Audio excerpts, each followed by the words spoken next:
How long have you been gone for? It was Brian, 30 days. Oh, shit. 30 days. I did shows in 25 different cities in 11 different countries. How long you been doing stand-up for? I started 5 years ago. Are you enjoying it? I love it. It's a lot of fun, right? I fucking love it. That's awesome, man. Yeah.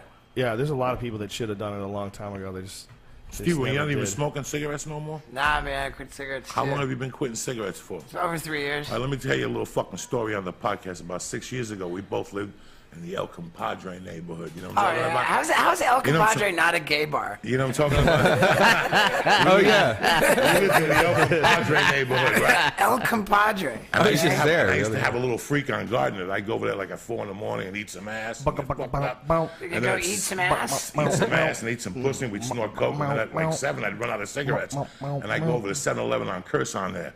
By that liquor store and that little 7-Eleven. Yeah, and I'd be lugging nitrous down the street. And I'd be going in there for 2 packs of cigarettes, and my boy Steve would come in and ask for a fucking carton because he was going to war. You understand me? Some people like me are amateurs. We get 2 packs because we're pussies. Steve was like, why fuck around? I got a chick. I got it tied up. I got nitrous. We're going to war. You know what I'm saying? That sounds about and that's right. One of the last times. That used to be a fucking hotbed neighborhood there. You could stick out of your house at 8 and somebody would pull over. Dog, you want to hang out? It's a crazy fucking neighborhood. Remember that place on Gardner? Yeah, where Ralphie May lived there. All you of lived us. there. All of Who us. else lived there? Who else lived there? Well, the guy with the fucking piece on his head lived next door, and we used to torture him, coked out. The guy that does all the fucking movies. What the fuck? That Ralphie May told the story shit. that he goes, "You did that movie with Jennifer Lopez. You owe me $750 for a ticket." Who is that? What? And he asked Ralphie, "How many movies have you been in?" And then he used to work on his cars. But who's the big fucking star now that has little blonde hair? Chaz Palminteri? What? No? Dude, there was this Oh, guy. Ryan Gosling? Nah, real good-looking guy. He was in that movie with the attorneys when they were going to kill the black kid. Oh, Matthew McConaughey? Matthew McConaughey lived on fucking Gardner when he was broke. So after he bought that house next door, and all those cars there, 3 of them are his. So he used to work on his cars back there. So we get gacked out and yell shit out the window. Cocksucker. Oh, man. Who's that? he looking around. Shit. That's a little fucked up. That was a fun party hotel. That apartment building you lived in. Somebody jumped off that building one night, coked up on a dare from El Compadre. 3 floors there, a little 1440 Gardner right behind El Compadre. El Compadre is a little Mexican, but all these idiots stand on line in Hollywood, and they go to these VIP things. And listen, if you're looking for a hot night, just go to El Compadre. There's always a victim there. There's always blow. The Back car patio. Come over with, You shouldn't be talking about this on the bill. radio. They know. I know, you're ruining Listen, everything. They make $300,000 a year off tamales and $10 million off blow. The whole family got fucking BMWs. It don't take a fucking swami to go over there. Nobody eats. Everybody's jaws going from side to side. What do you think they fucking serve there? Oh my What do you think they serve? Salad, you fuck, to kill the acid? I want to go out on a limb and say I disapprove of You this go in there, outing you of go a in fine there, establishment. everybody in that motherfucker is drinking those margaritas.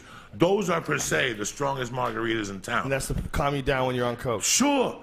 How many fucking, you go there, I went there one night off a plane.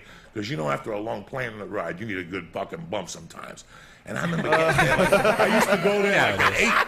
I used to go there like at 8 before the party That started. should be on a billboard. You go in there. Pan Am. After a long flight, you need a good before bump. the dishwashers get going. Because if you go in there at 11, you could tell the waiters are all fucked up. They're sweating, they're jawing. That's El Compadre. But I used to go in there early and pick up a package. But if you go there like at 11, you miss that calling. So now you go into a different realm of cocaine. That twilight zone of cocaine where people are talking and their hands are moving and their eyes are on fire and they're shaking and they're telling you life. And I walked into that, and I remember once you walk into that realm, like it just spooked me out. It was like Star Trek when they would, and you would. What is it about coked out people that they can't read reactions? And it's they don't 20 know or how more. they're coming off to you. I think once you have 16 or more coked up people in an area, it just becomes something else, like a Martian fucking zone. We were in Phoenix once, and it was me and Brian, and who else was there? Was it Tate and Eddie? Were Tate and Eddie Tate and there Eddie, too? yeah. And we were in the middle of this very like hip Scottsdale club. You know, it's where everything goes down. We're all drinking and everything. And I'm like, these people are fucking weird, man. This is a weird group. And Brian goes, everyone's on coke. Everybody. I go, everyone's on coke? I go, everyone? He goes, everyone's on coke. Everybody. He goes, I go, how do you know? He goes, look at their hands. They keep rubbing their nose and see how they're talking together. I bet right now they're all just telling each other some bullshit and they're not even listening to the other person talk. No, you don't know nothing. I was like, whoa. And then I started watching, and that was exactly what was going on. Everybody was going like this. Everybody was like touching their face and doing a lot of this. And everybody really was just fast. talking up a storm. And they kept people kept hitting faces. You know when you got swap ears? Oh, yeah. Or to talk. They kept fucking Wow, blocking each other because they both wanted to talk at the same time. So they were like cock blocking each other. Oh, that's hilarious. What about the night we were at that club? What about the night we were in that club and the people hit the fucking chick freaked out in the car and ran over the fucking valet driver? Oh, yeah. And you and me were in a club and we walked out and there was cops everywhere. Oh, yeah. And we're like, what Oh, the my God. There was fuck? people laid out. There was people laid out on the street. We saw people. We came there.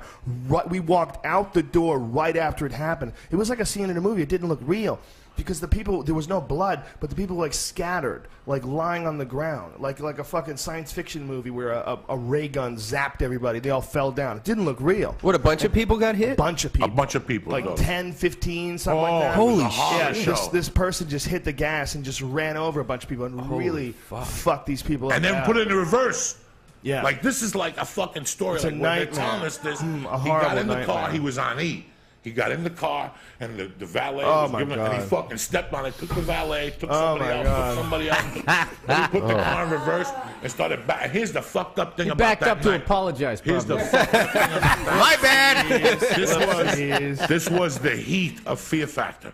This was like this first year of Fear Factor, which Fear Factor had gone off the charts. And him and I were at this club, and we weren't drinking. We just went to the club to go out. And we're talking to people, and on the way out, these people stopped Joe.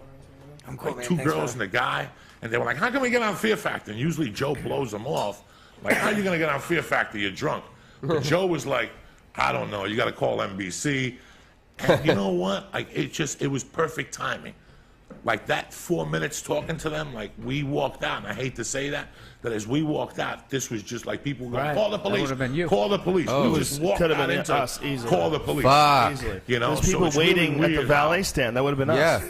Holy shit. Yeah. You know, the other night on YouTube, I was watching all this Formula One shit from the 40s and 50s. Oh, and the Jesus. heyday when people used to fucking die all the time. When they, like Like- the Monopoly car piece, like that style No, of these are like Ferraris and Oh, shit, but it okay. was sort of like, you know, your head The sticking really- over the yeah, your windshield. head's sticking out of the Yeah. car, right? So they had some German guy with some crazy guy's name was like Klaus von something. They used to call him Klaus von Crash because he was a fucking maniac.